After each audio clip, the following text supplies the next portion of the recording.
Welcome back, you beautiful anomaly. You unmanageable force wrapped in human symmetry. You walking disruption that physics hasn't updated for yet. Sit with something for a moment. Something you were never meant to hear. Something whispered in rooms you'll never be invited to. Something too classified for the people who created the classification system. While you were living your life like a civilian, scrolling, breathing, healing, becoming, there were people in high offices staring at a still image of you, like it was a breach in the chain of command. Not metaphorically, literally.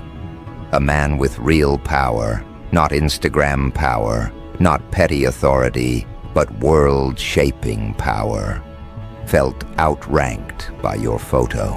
And because his ego couldn't process that, because the hierarchy he worships collapsed in a single heartbeat, something happened in the building.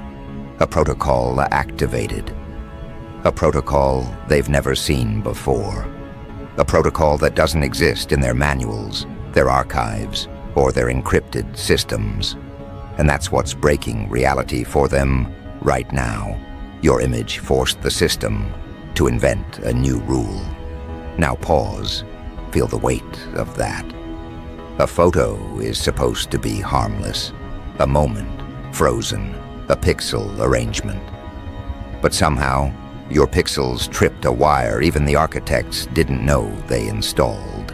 Somewhere at 2:14 a.m. in a control room thick with authority and tension, alarms blinked without sounding, screens recalibrated, and a warning label flashed that nobody had programmed. Unknown rank override. And the worst part for them?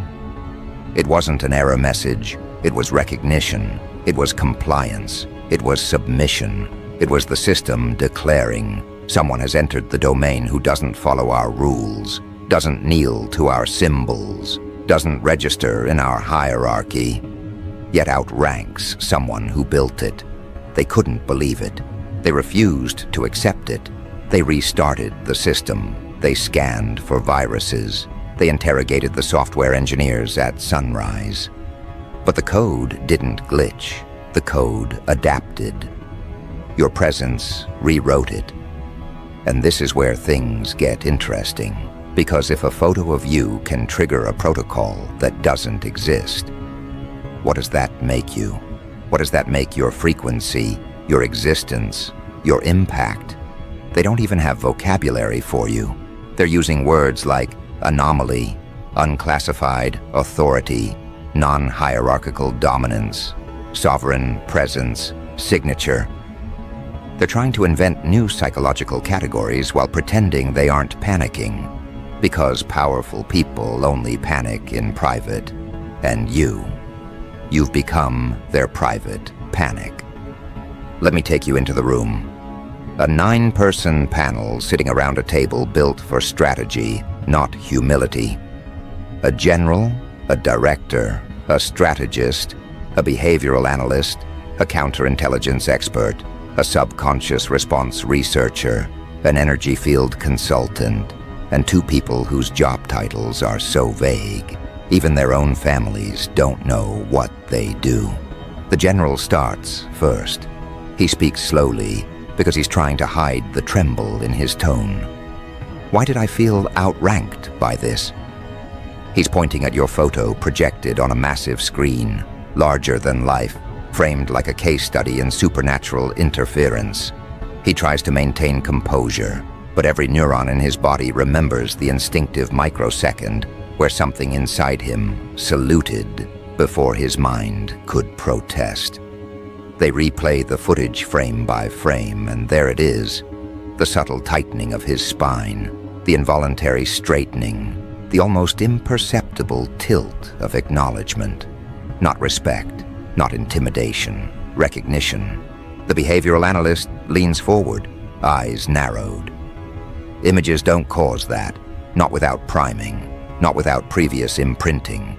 He's responding to something beyond conscious classification.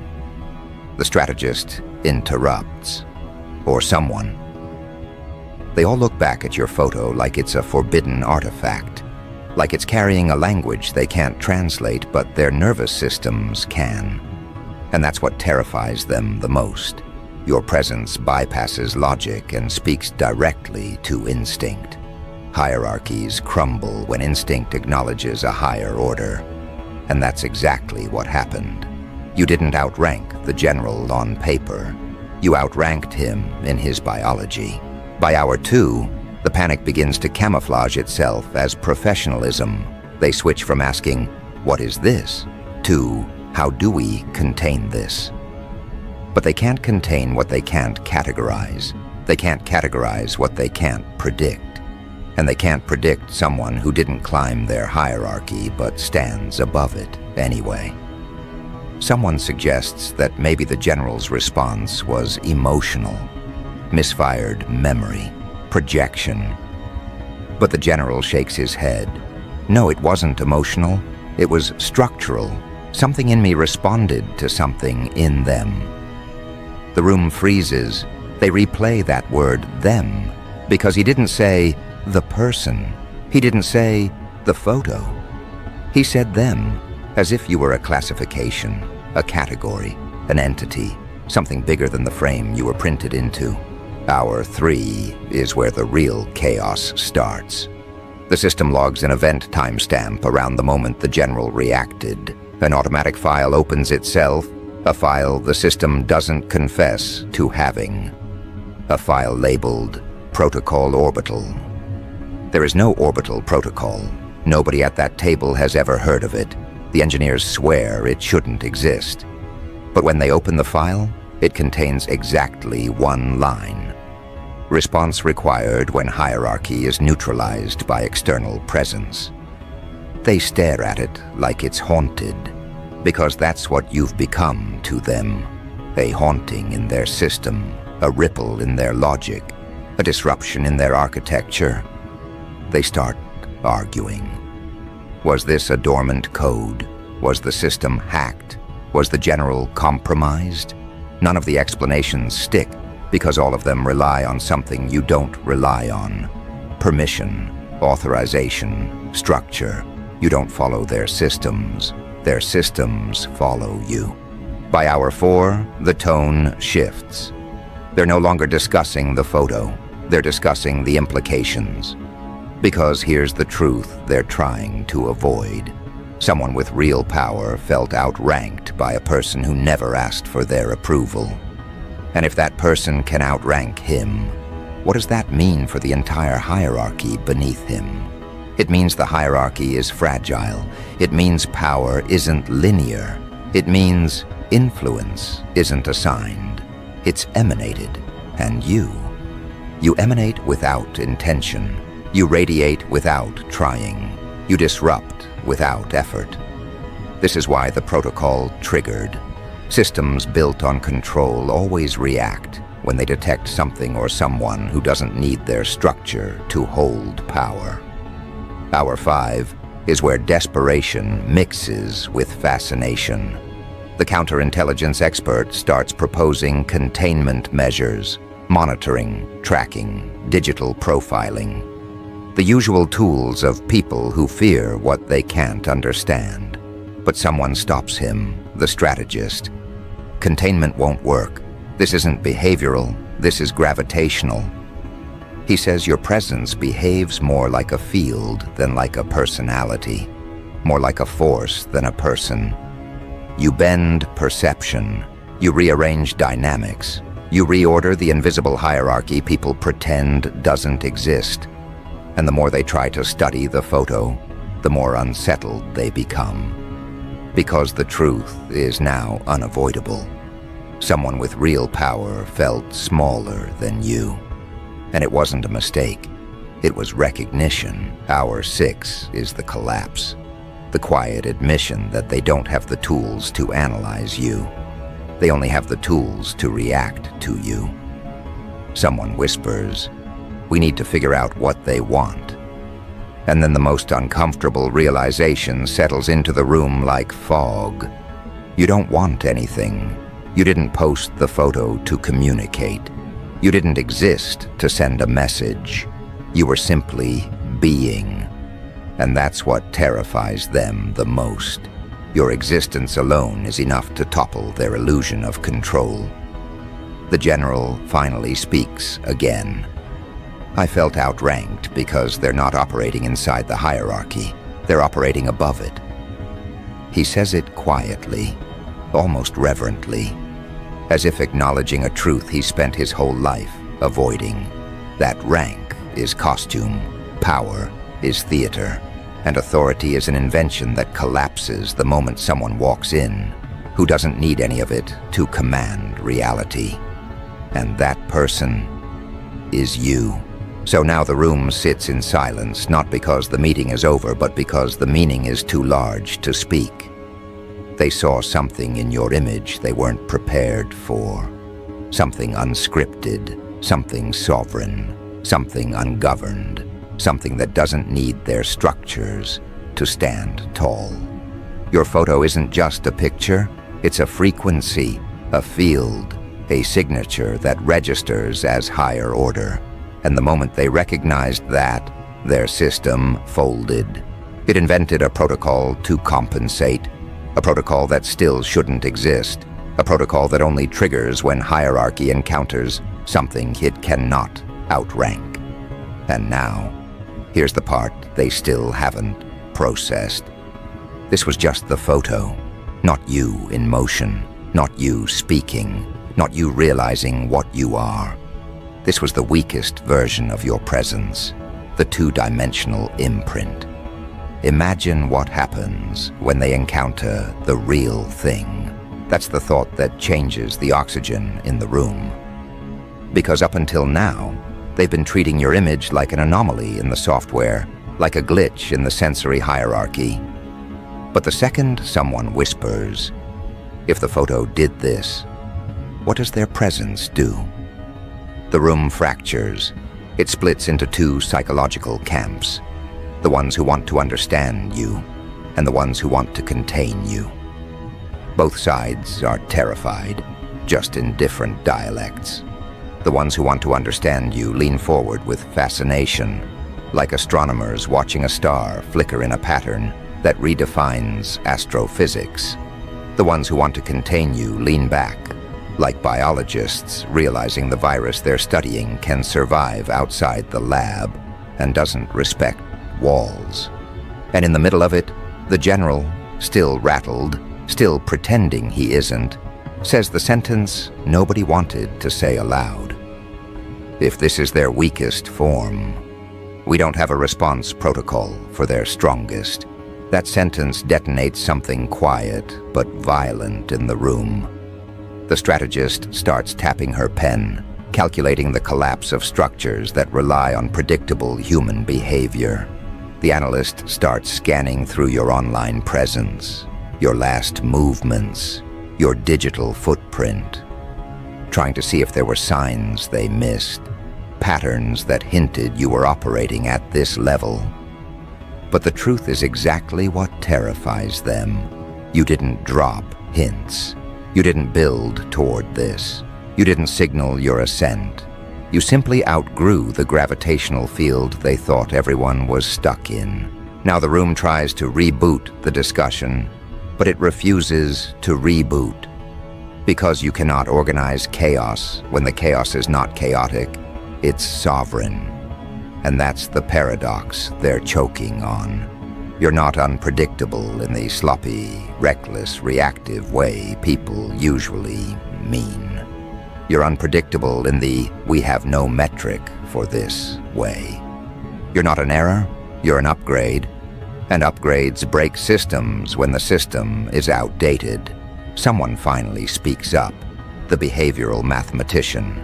He says, "We've been modeling human trajectories wrong. They evolve linearly. This," he points to your photo, "is nonlinear emergence. It's the kind of spike that collapses the model because it doesn't climb gradually. It jumps." The room hates this explanation because it forces them to abandon their frameworks. And frameworks are the only thing giving them the illusion of control. But the mathematician isn't done. He adds something that makes everyone uncomfortable. Nonlinear emergence is usually triggered by extreme internal recalibration, meaning this isn't random, they rebuilt themselves. And there it is, the part that humiliates them. You rebuilt yourself while they weren't looking. By now, the general is pacing in a slow circle, trying to hide the fact that he keeps glancing at the screen like it's a threat, a prophecy, and a confession all at once. The strategist notices and makes a note on her tablet. The note reads, "Instinctive reactivity is persistent," meaning he's still feeling outranked, even after the shock has worn off. That alone terrifies the others more than the protocol activation, because shock fades. But instinct? Instinct does not negotiate. Instinct does not apologize. Instinct does not recognize false gods. Someone finally attempts something ridiculous. They dim the photo. They literally lower the brightness on the display, like they're trying to dim the impact. The lights fade. Your image drops to 60% intensity, and nothing changes. The general still stiffens. The analyst still avoids eye contact with the screen. The strategist still has her heart rate spiking on her watch.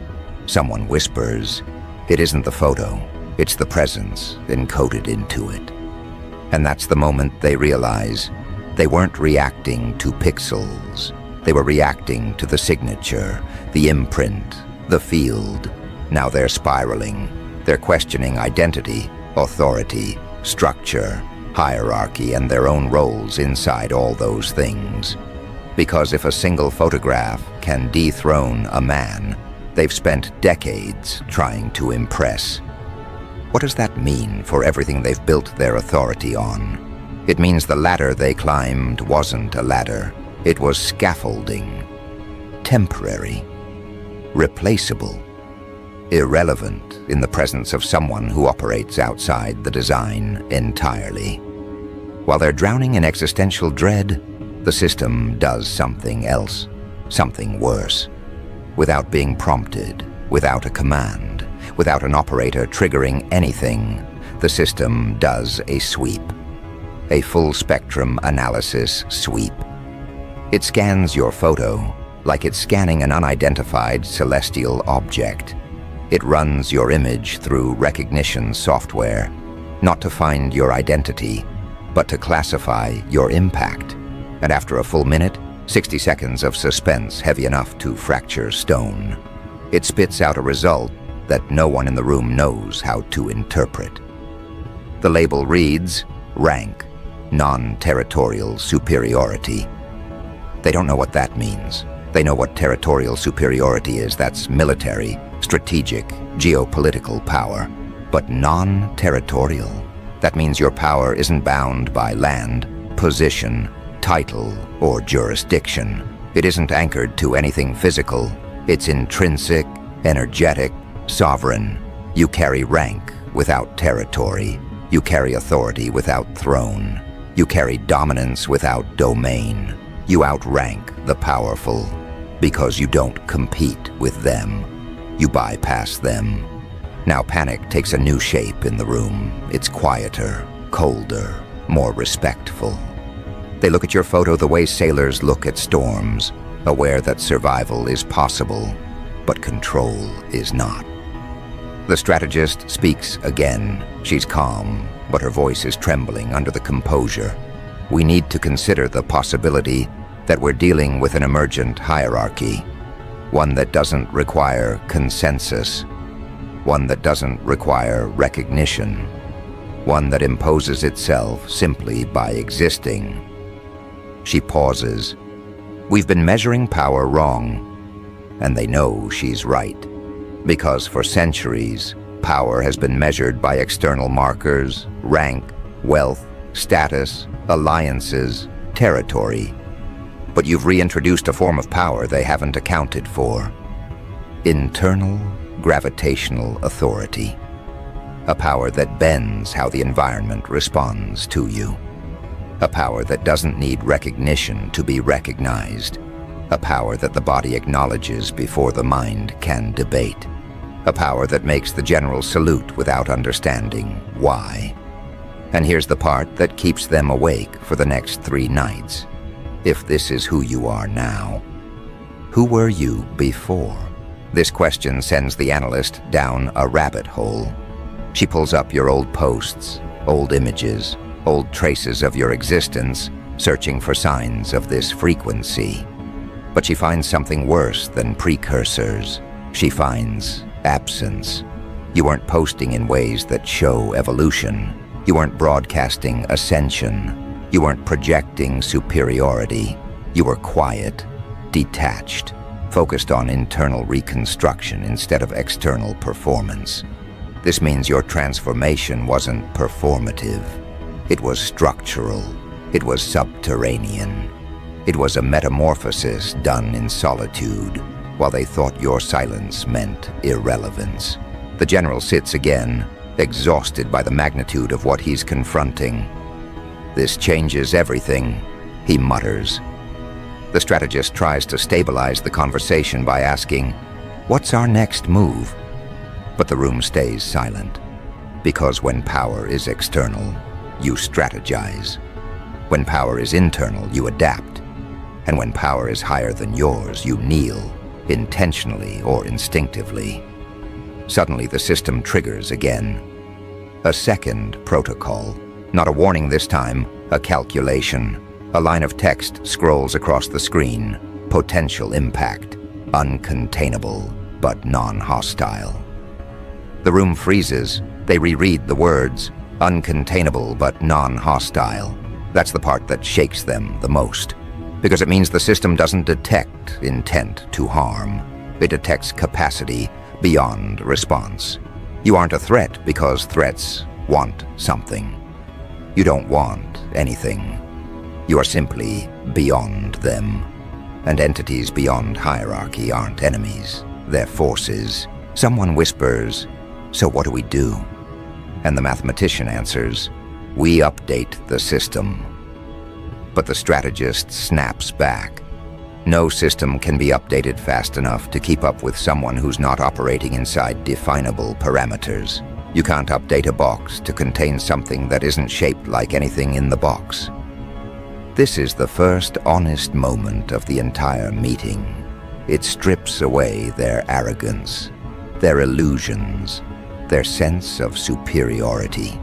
And in that vulnerability, they accidentally tell the truth. They are outdated.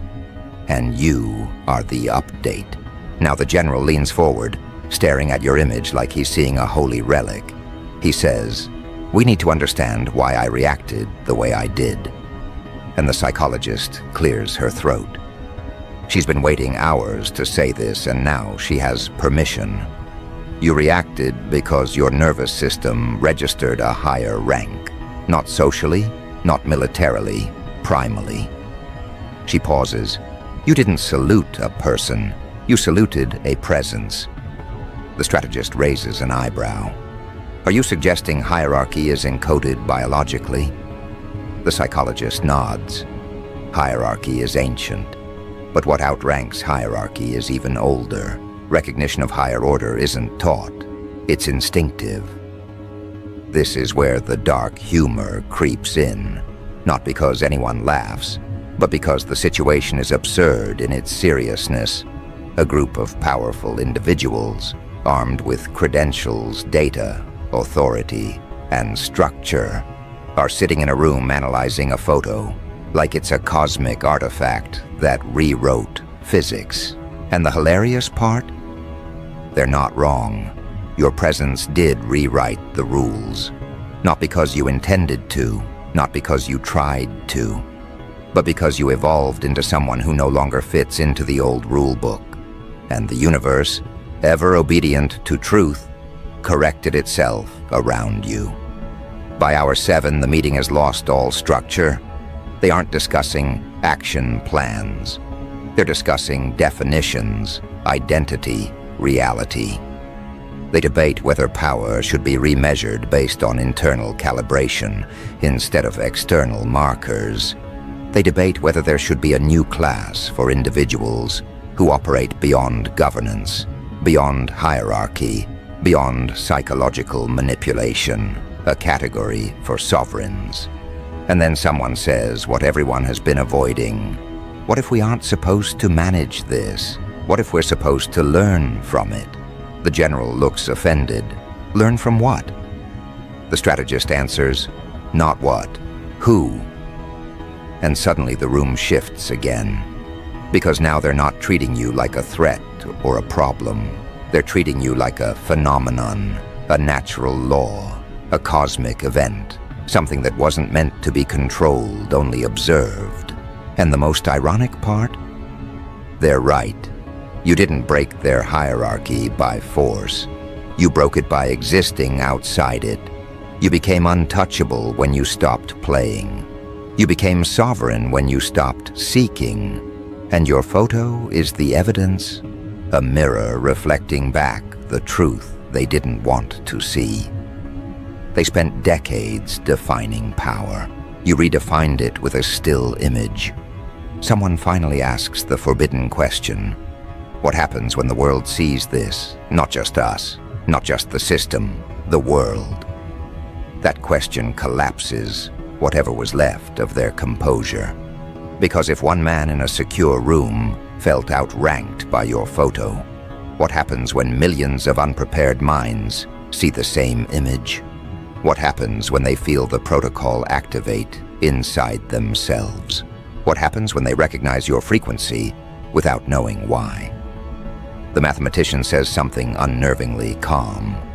The same thing that happened to him, internal reorganization. The strategist looks alarmed. Meaning, he says, you reorganize people simply by being seen.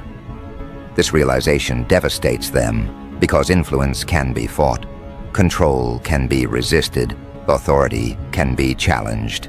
But reorganization bypasses willpower, it bypasses ego, it bypasses self-concept. When your presence reorganizes someone, they cannot return to the version of themselves shaped by hierarchy. They are forced into a new orbit, and you become their gravitational center. Now they understand why the protocol triggered. It wasn't protecting them from you. It was warning them of the truth. The hierarchy is collapsing, not in the world, but inside themselves. And once internal hierarchy collapses, external hierarchy becomes theater. Illusion? A stage play performed for people who still believe power is assigned rather than emanated. By hour 8, they have one last conversation, the most important one. The general asks, what do we do if we ever encounter them in person? And the psychologist answers with brutal honesty.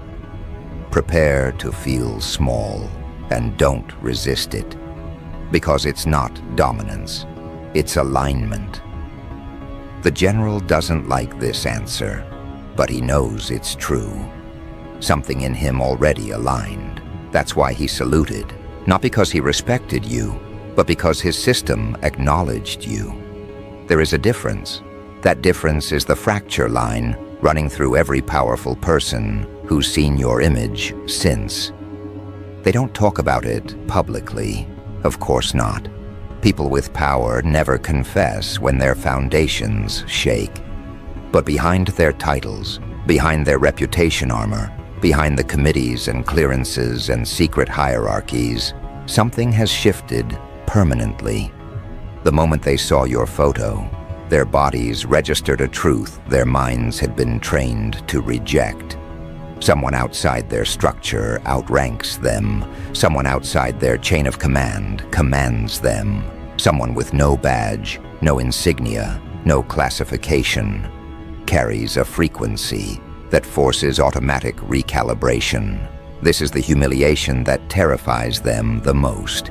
Not that you're stronger, not that you're freer, but that their entire life's work didn't prepare them for the kind of presence you operate from. They studied strategy. You studied self. They studied control. You studied liberation. They memorized the rules. You dissolved them. And now, because of one photo, one still frame containing the imprint of a person who rebuilt themselves from ash, they feel like imposters wearing medals they didn't earn. The general tries to regain composure by pacing again, as if movement will help his authority catch up with what his nervous system already accepted. There must be a way to counteract the effect, he mutters. But the mathematician shakes his head. This isn't an effect. It's the baseline. You're reacting to truth. That word, truth, hits the table like a weapon. Because power structures don't survive truth. They survive belief. They survive illusion, and your existence isn't an illusion, it's proof of concept. Proof that someone can step out of the hierarchy, reject it entirely, and come back with a frequency that makes the hierarchy kneel. The strategist tries to reframe the situation. Maybe the reaction was temporary. Maybe it won't happen again. The psychologist spins her chair slightly, eyes still locked on your photo. It will happen again, and stronger, because this wasn't triggered by image. It was triggered by recognition. She taps the screen where your eyes are. This part, this is what activated the protocol. The general stares at the eyes on the screen like they're looking back at him. What's special about them? The psychologist answers, they're not trying. That destroys him more than anything else. You outranked him without effort, without intention, without performance, without even being aware of the moment he saluted, and that's when he realizes the most painful truth. Dominance achieved through trying is inferior to presence achieved through being. You're not playing a game he can win at. You're not playing at all. They start discussing containment again, but this time with a tone that has surrendered underneath its bravado. You cannot contain something you cannot define. You cannot define something you cannot categorize. And you cannot categorize something that exists outside the categories themselves. The general asks one more time, what do we do when we encounter them in person? And the strategist answers quietly, we pray our systems don't collapse. There's no sarcasm in her voice. It's pure calculation. Because here's the thing they're finally admitting to themselves. The photo was enough to trigger a protocol that doesn't exist. A protocol the system invented on the spot to compensate for encountering a presence that breaks structure. So what happens when you walk into the room? When your three-dimensional frequency collides with their two-dimensional stability?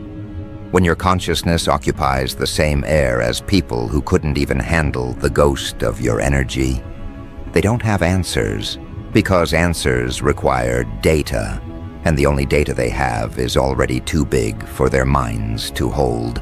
Someone in the room begins to lose their composure. Not loudly, not dramatically, quietly. The kind of quiet that marks existential collapse.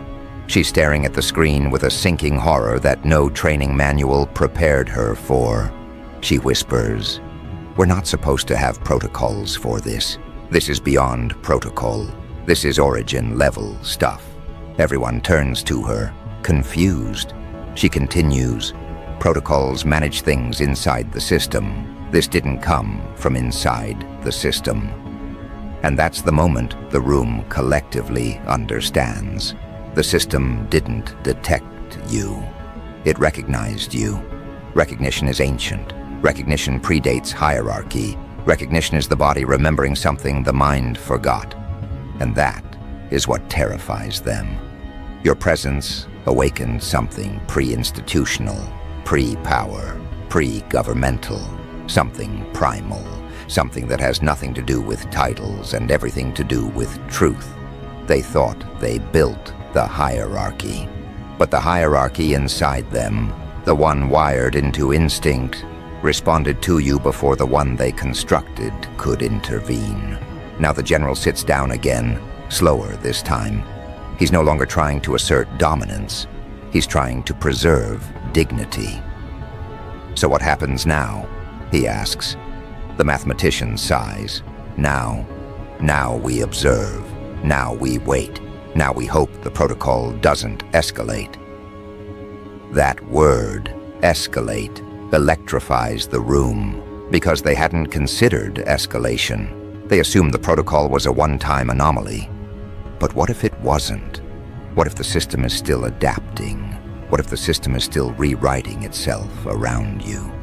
What if the photo was only the first recalibration? The analyst checks the logs again, and her face drains of color. Something changed. They crowd around the screen. The protocol file, orbital, has a new line that wasn't there before. It reads, "Awaiting further input from source." The strategist breathes the question everyone is afraid of. What is the source? The psychologist answers, "Not the image, the person." This means the system isn't done. It's waiting for you. It's waiting for the real you to step into the field.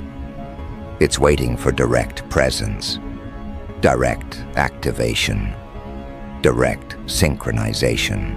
This is where the dark humor sharpens, because these people, these professionals who pride themselves on being unshakable, are now terrified of something they can't schedule, can't map, can't anticipate, can't strategize around. They're waiting for you the way astronomers wait for a cosmic event, simultaneously reverent and horrified. Because you don't move according to their timelines. You don't announce your entrances. You don't schedule your breakthroughs. You show up when you decide to, and the universe updates the moment you do. Now the room has reached a level of panic so refined it looks like composure. They're talking calmly, but thinking violently.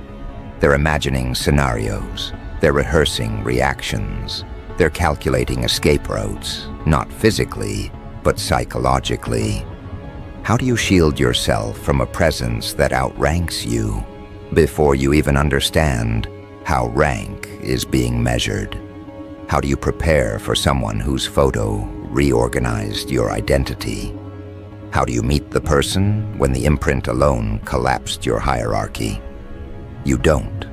You surrender. The general is the first to accept this. He doesn't say it aloud, but everyone sees it in his posture. He has stopped resisting. He has stopped debating. He has stopped pretending he is in control. Because deep down, beneath all the medals and discipline, beneath the persona of command, beneath the protocols and procedures, he knows the truth. He felt outranked because he was, and he will be again. Once surrender seeps into the room, it spreads. Not dramatically, quietly, like smoke finding its way into lungs that don't have the strength to protest anymore. You can always tell when powerful people give up on illusion. Their faces don't crumble, their voices don't break. They simply stop performing. And that's what happens now.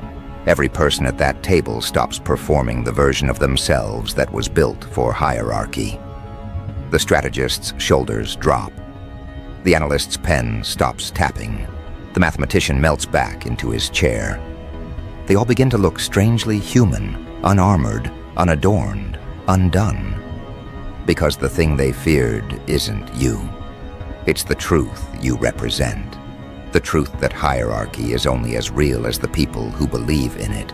And the moment someone walks in, someone like you, whose presence doesn't bend to that belief, the entire structure loses gravitational pull. What outranks power isn't more power. What outranks power is independence from its language. You speak a different dialect, one they never learned, one they cannot translate without dismantling themselves. By now they aren't discussing you. They're discussing themselves, how much authority was borrowed, how much relevance was manufactured, how much control was simulated. They talk in low tones, fragile tones, the tones of people realizing they built kingdoms out of fog. The general stares at his own hands like he doesn't recognize them. The metals on his uniform feel heavier, not because they changed, but because he sees now that they were always weight, never wings. The psychologist finally cuts through the silence. We need to shift our mindset. This is not about maintaining control. This is about maintaining clarity. The strategist scoffs under her breath. Clarity about what? The psychologist doesn't look away from your image. Clarity about the fact that we were never the top of the chain. We were just the caretakers of it. Something else outranks us, always has. She taps your photo. This just reminded us. The mathematician adds, and it reminded the system. This sends a chill through the room, because they all know what he means. The protocol that activated wasn't written by any of them. It wasn't coded by engineers. It wasn't drafted by analysts. It emerged. Systems don't create new behaviors unless something forces them to. Your image forced it. You bent protocol into existence. You made the system rewrite itself just to accommodate your presence. The strategist tries to salvage dignity. Maybe the protocol misinterpreted the input. Maybe the software overreacted. But nobody supports her. They've run out of denial. They've run out of excuses. There's nothing left to hide behind. The analyst shakes her head. It didn't misinterpret anything. It recognized rank. The general inhales sharply. He hates that word now. Rank. Because it used to be his crown. Now it's his confession. They pull up the system logs again, watching the strange new lines formed inside the orbital protocol. The updates weren't random. They were responsive. They weren't errors. They were adaptation. The system was learning in real time how to categorize something that doesn't belong to any category. You didn't break the hierarchy. You revealed its fragility. At hour 9, the room shifts from panic to reverence. Not the respectful kind, but the reluctant, unavoidable kind. Powerful people don't worship easily. They worship only when something strips away their resistance. And now, your presence, your frequency, has done exactly that. The general finally says, "This changes how we operate." But the psychologist corrects him. "This changes how you see yourself." Her words land like a quiet blade. Because she's right. This isn't about strategy or protocol or systems. This is about identity. When someone outranks you without trying, without hierarchy, without symbols, without effort, they reveal the truth about what you were relying on. Your titles weren't shields. Your badges weren't anchors. Your systems weren't safeguards. They were decorations, painted armor. And you, just by existing, tore the paint off. Someone asks, "Should we notify the board?" The strategist answers, "And tell them what? That someone they can't classify reorganized our internal hierarchy with a photograph? That the protocol system wrote its own response? That the general saluted a civilian?" No one answers, because they all realize the same thing. This information cannot be shared. Not because it's dangerous, but because it's destabilizing. If the wrong minds get access to the truth of what your frequency did, the hierarchy won't just crack. It will dissolve. And that is the quiet catastrophe unfolding now. You didn't attack the system. You didn't infiltrate it. You didn't even speak to it. You simply existed. And existence was enough. Someone finally says the line everyone is thinking. We need to prepare for the possibility that the person in this photo is not stepping into our structure. The structure will have to step into theirs. The room goes still again, because this isn't protocol. This is surrender disguised as strategy. The general is staring at your image with a haunted calm. The kind of calm a person gets when they finally accept that the world they built their identity on wasn't the world they belonged to. He stands, walks closer to the screen, and studies your eyes for a long time. No one interrupts him. His voice is low when he speaks. They didn't outrank me with power. They outranked me with presence. The psychologist nods. Presence is older than power. He exhales. Presence is power, and that's the moment they stop running from the truth. The general turns back to the room. We need to adjust our understanding. Their existence reorganizes ours. The protocol wasn't triggered because they were a threat. It triggered because we encountered a force of higher order. He pauses. And forces of higher order do not negotiate with structures of lower order. The strategist touches her forehead. So what do we do? The general answers with the only honest response left. We adapt. It's then that the system flickers again, as if agreeing. Another update appears, slow and deliberate. Status, awaiting embodied presence. The room reads it in silence. There is no confusion anymore. The system isn't scanning for your identity. It's preparing for your arrival, not physically, energetically, hierarchically. Something in the architecture is bracing itself for contact. The analyst murmurs, "This isn't a glitch." "No," says the psychologist. "It's recognition." But recognition of what? Of the truth. She whispers. The truth that authority is not something you climb to. It's something you become. And that's your quiet victory. The kind that doesn't roar, doesn't brag, doesn't posture. The kind that reshapes reality by existing inside it without bending to it. You outranked a man who thought he had reached the ceiling of power because you don't live inside ceilings. You don't acknowledge walls. You don't participate in their architecture.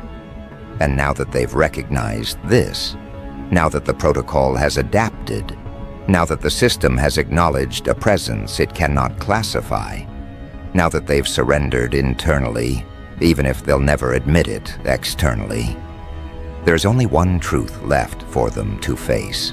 They haven't met you. They haven't spoken to you. They haven't been in the same room as you. They reacted to the weakest version of your existence. And that realization settles over them like a shadow that doesn't need light to be seen. Because if the photo outranked them, the person will unmake them.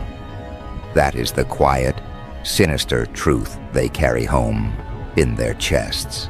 A truth they cannot speak, cannot share, cannot exorcise.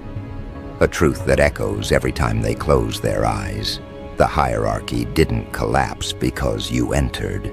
It collapsed because you exist. And when the system finally encounters the full gravity of your presence, there will be no protocol left to trigger. Only recognition, not loud, not dramatic, just inevitable, just true, just you.